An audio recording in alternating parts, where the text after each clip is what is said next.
Hi guys, this is SIDDHARTA, bad English and the worst video quality on YouTube ever. And this is my quick review about Dandara. Dandara is a game developed by the Long Hat House and Raw Fury as publisher. It's a metroidvania-like game with pixel art graphics and some unique gameplay. Let's see if it starts. Okay, that's good.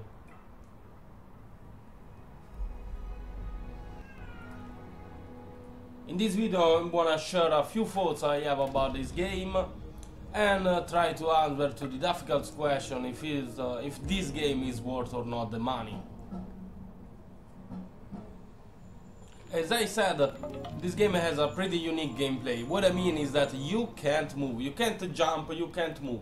Anyway, this is something really different compared to the other Metroidvania-like game, and you might wanna spend a few seconds to think about this. You can't move in this game. Anyway, you can still go across the rooms by bouncing through the walls with something that looks like a hook shot, or so it seems to me. This changes totally the gameplay comparing to the other Metroidvania-like game. That's mostly because you will need both a good timing and spacing in order to dodge enemy attacks. And you will also need to use your brain a lot during any fight throughout this game, and that's because you might end up being cornered and thus the enemy will screw you out and kill you easily.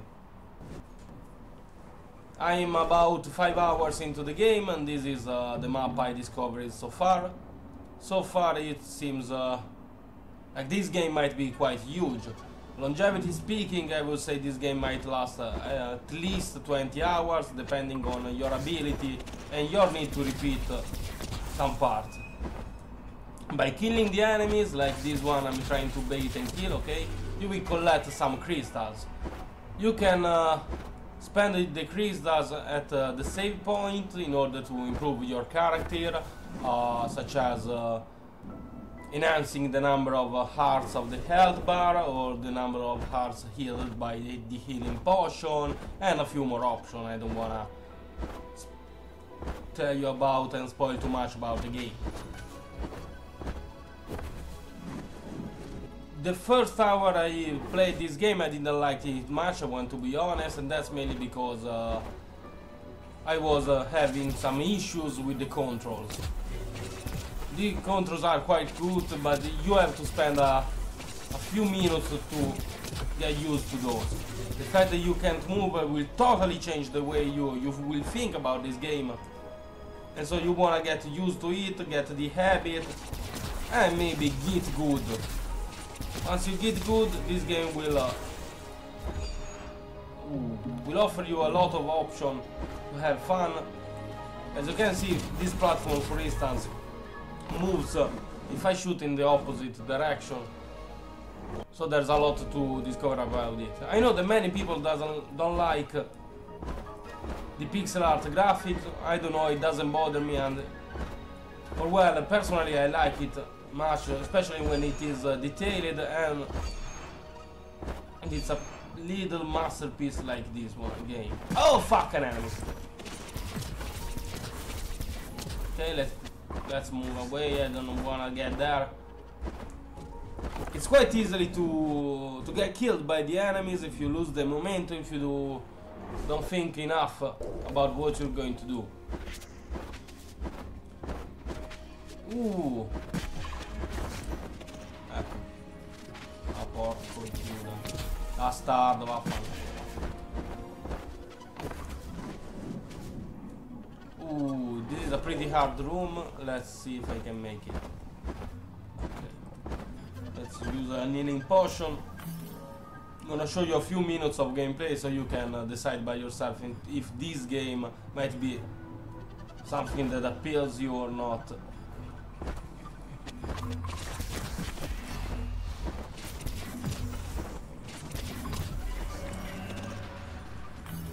Okay, easy.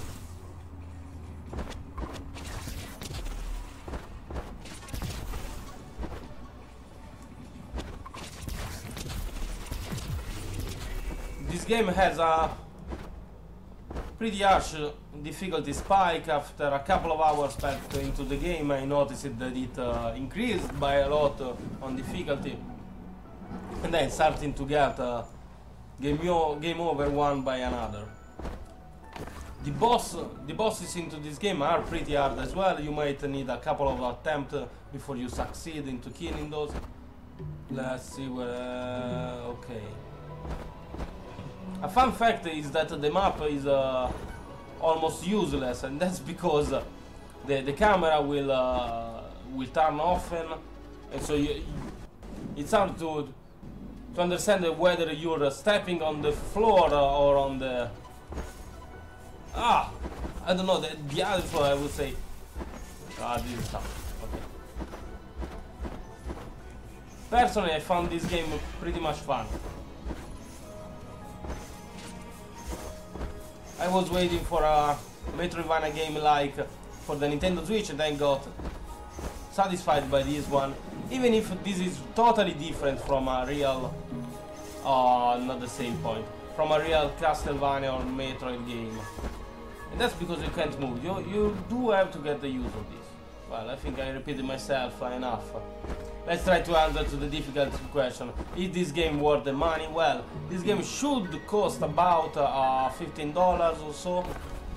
Maybe you can get it cheaper by the Mexican eShop, whether you wanna use some other kind of currency to buy it. Where the fuck am I going? I think a boss is coming, huh? I can already see there's a boss coming. Oh fuck, here it is. Well, I think I'm spoiling way too much of the game. Better if I cut out this gameplay.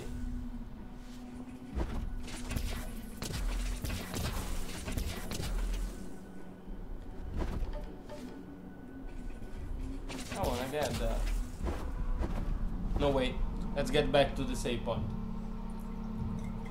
Well, thank you for watching. This was it. This is Dandara. I think that this is worth $15 to buy.